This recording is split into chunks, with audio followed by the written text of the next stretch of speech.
Welcome to the Windows and Computer channel, and this is a quick look at the rollout of the Patch Tuesday security updates that have been released yesterday. So yesterday was, for those that missed it, the second Tuesday of the month of April 2021, which is Patch Tuesday Security Updates Day.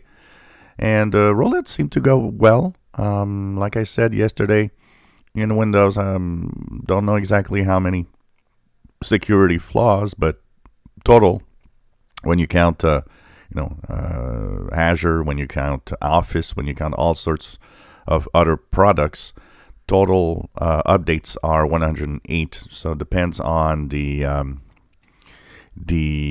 products you have installed. So for example, somebody that has Microsoft Office installed will have a bigger Patch Tuesday than somebody that has just Windows 10, and that's it. So the rollout, I've not seen any complaints yet. We always kind of take a look at, is something happening, something going wrong. For now, I don't see anything particular. Of course, we're going to continue checking out the Windows update throughout the week, because that's how we eventually know if something might be wrong. We know that in the last few updates, there were little things here and there, including the famous printer problem. A lot of you have been asking me what build number should I be at. So you can see this by going to your search and then typing WinVer or Windows version command.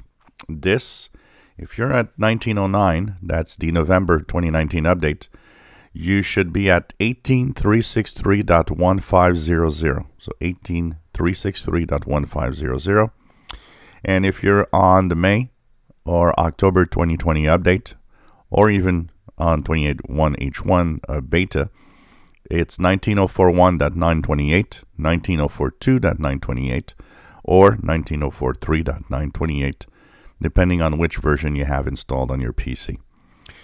So that's the updates that we have here. And like I said yesterday, lots of important and quite a few critical, including one that is exploited already by hackers.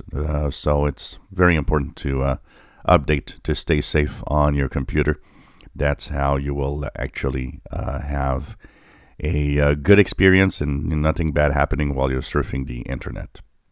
So we're going to continue checking that out. If anything out of the ordinary happens, I will of course be talking about it. But for now, the updates seem to be rolling quite well without really a lot of problems in general. If you enjoy my videos, please subscribe, give us thumbs up. Thank you for watching our videos.